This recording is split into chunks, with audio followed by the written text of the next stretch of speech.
রাধে রাধে, হরে কৃষ্ণ।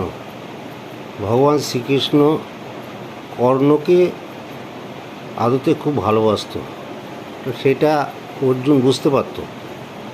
তা একদিন অর্জুন ভগবান শ্রীকৃষ্ণকে বলল যে, এ পার্থ, তুমি কর্ণকে খুব ভালোবাসো, সেটা আমি জানি। কর্ণ সবথেকে বড় দানবীর এবং সবথেকে সাহসী, এটা তুমি মনে করো, কিন্তু আমি মনে করি যে যুধিষ্ঠির, আমার দাদা যুধিষ্ঠিরের মতন দানবীর এই জগতে নেই। তখন ভগবান শ্রীকৃষ্ণ এক মুহূর্তের জন্য ভাবলেন এবং অর্জুনকে বললেন যে এর অ্যান্সার কালকে তুমি পেয়ে যাবে। যথারীতি পরের দিন ব্রাহ্মণের বেশে কৃষ্ণ এবং অর্জুন যুধিষ্ঠিরের রাজসভায় গেল। যুধিষ্ঠির চিনতে পারেনি। তা যুধিষ্ঠির দুই ব্রাহ্মণকে অর্থাৎ কৃষ্ণ এবং অর্জুনকে বললেন যে, হে অতিথিবর্গ, আপনাদের জন্য আমি কি করতে পারি? তখন তারা বললেন, মানে কৃষ্ণ এবং অর্জুন বললেন যে, আমরা খুব ক্ষুধার্ত, আমরা নিজেরা রান্না করে খাই, আপনি আমাদের জন্য চন্দন কাঠের ব্যবস্থা করুন, সেই চন্দন কাঠ দিয়ে আমরা রান্না করে আমরা ভোজন করব। তখন যুধিষ্ঠির বলেন যে, ঠিক আছে, আপনারা অপেক্ষা করুন, আমি আমার প্রজাদের চন্দন বনে পাঠাচ্ছি, সেখান থেকে ব্যবস্থা করে এখনই আনছি। যুধিষ্ঠির প্রজাদের বললেন, প্রজারা সঙ্গে সঙ্গে গেলেন। এই মুহূর্তে বৃষ্টি হয়েছে, বৃষ্টিতে চন্দন কাঠ সব ভিজে গিয়েছে।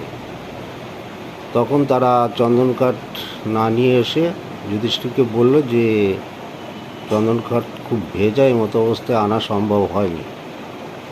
যুধিষ্ঠির খুব চিন্তিত হলেন এবং কৃষ্ণ এবং অর্জুনকে বললেন যে, এই ব্যাপার, কালকে আপনারা চন্দন কাঠ পেয়ে যাবেন, বা আমি দেখি অন্য কোথাও কোনো ব্যবস্থা করতে পারি কিনা।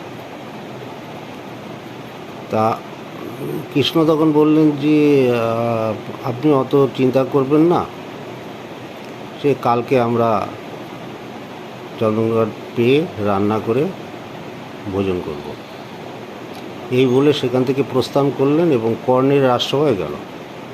কর্ণ ও তাদের দেখে বলল যে, হে অতিথিবর্গ, আপনাদের জন্য আমি কি করতে পারি? ঠিক যুধিষ্ঠির যা যা বললো, কর্ণকেও তাই বলল যে চন্দন কাঠের দরকার, চন্দন কাঠ দিয়ে আমরা রান্না করে আমরা ভোজন করব। তখন কর্ণ বলল যে, এই ব্যাপার, ঠিক আছে, আমি এখনই ব্যবস্থা করছি, আপনারা আসন গ্রহণ করুন। কর্ণ সঙ্গে সঙ্গে তীর দিয়ে একটা তীর মারলেন এবং সেই তীর সদর দরজা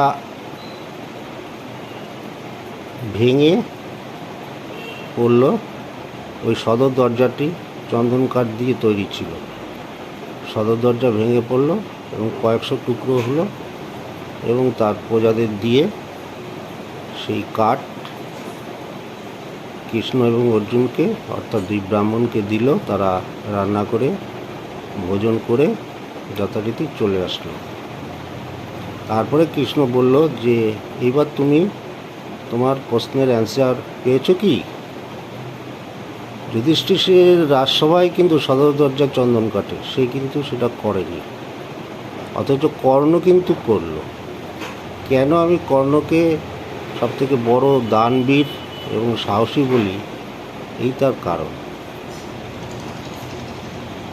রাধে রাধে, হরে কৃষ্ণ।